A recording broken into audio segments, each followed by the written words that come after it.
責めないで消さないで負けないで誰だって持ってるはず譲れないもの愛だけ夢だけ君だけそれだけは離さないどんな時でも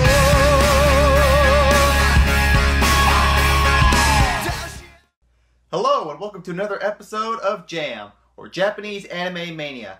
Back in the 90s, there were a bunch of shows that kind of melded together. They were just the same thing, just, you know, a different story, but it was still pretty much the same premise, same tropes. There was the usual male protagonist, single, with a sidekick, and he would have a harem of girls. It was almost always the same. Today's show kind of blends the two. We get to blend Cowboy Bebop, one of my favorite series, with Tenchi Muyo. Now, if you don't remember what Cowboy Bebop or Tenchi Muyo is, quick history lesson in anime back in the 90s. Cowboy Bibbidi Boop was the best anime, my opinion, that came out in the 90s. Spike Spiegel just exploded there, and everyone just went crazy on it. Cowboy Bibbidi Bop is a really good show. With Tenchi Muyo, on the other hand, the premise is just the main character, regular human boy, goes to the mountains, and then, boom, runs to an alien girl, and we have the usual premise that's now commonplace in anime today. And again, it just evolves the harem stuff. So, with the show today, Outlaw Star, we combine Cowboy Bibbidi Bop with Tenchi Muyo, mesh them together, and we get a somewhat decent show out of all of it. So, today, as I've already said, we will review Outlaw Star right here. So the main premise of the show, story-wise, is there was an ancient element that came from the stars called Dragonite. No, not the Pokemon, which it was. But anyway, this ancient mineral called Dragonite came and landed on Earth, and then scientists were like, we can make spaceships out of this! I want to make a spaceship! Lego movie reference.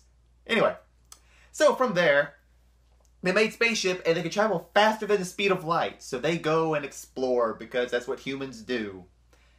From there, we have our main character, Gene Starwind, with his associate Jim Hawking, as they go about their lives doing bounty hunter missions in a way, or just odd jobs, Cowboy Bebop style. From there, they get involved with the XGP-15A2 and Melfina, which, by the way, the XGP, they joke about it, to where it's too long of a name, so they call it the Outlaw Star. Roll credits. Character-wise in this show, let's start with our main protagonist, Gene Starwind. Gene Starwind is a combination of, like I said, Tenchi from Tenchi Muyo, and Spike from Cowboy Bibbidi Boop. Just because they act so much alike.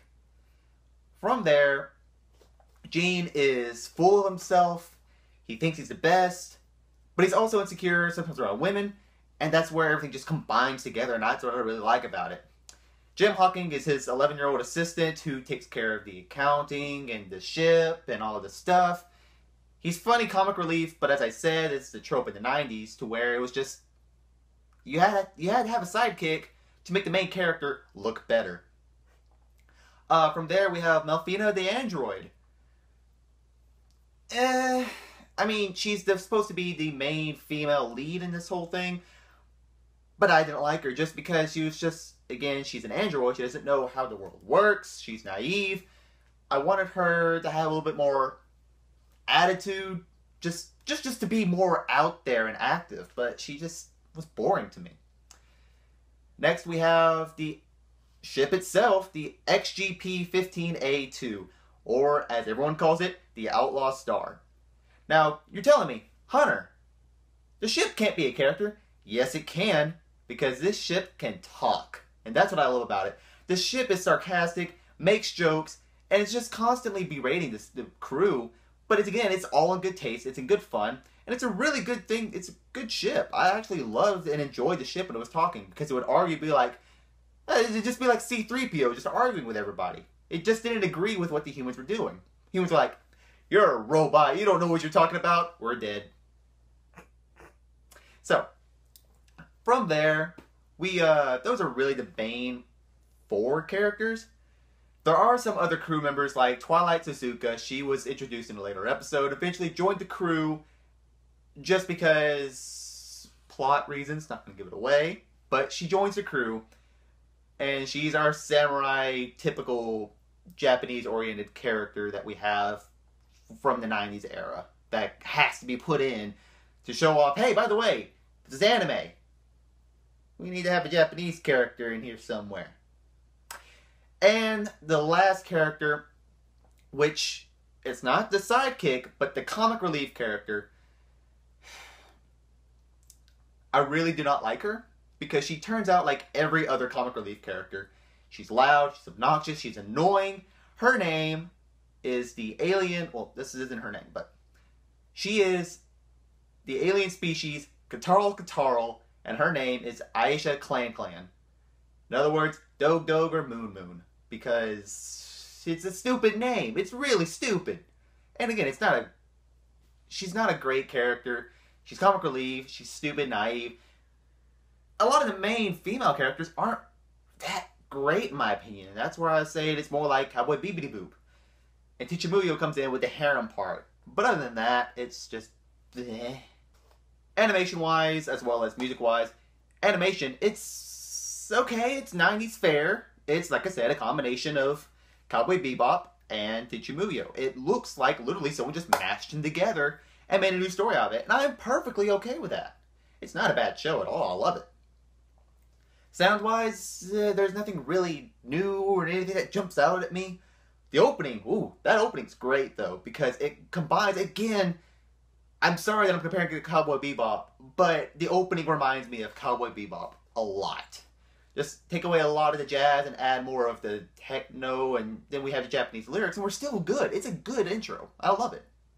For the final verdict of this show, I would give this show a stream it, just because it's good. Don't get me wrong, it's really good. But there's just not much to it. It's 26 episodes long, about the usual fare for the show back in the 90s to get people interested in it. And it's just, that's about it.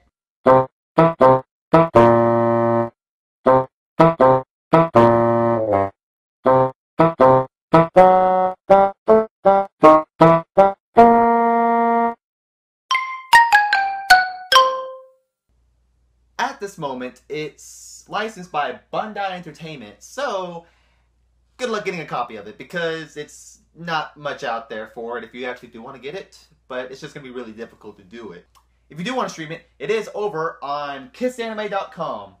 I send you there all the time, and they really have some good stuff. They have the dubs and the subs, and it's great. I love it. Go ahead and give it a try.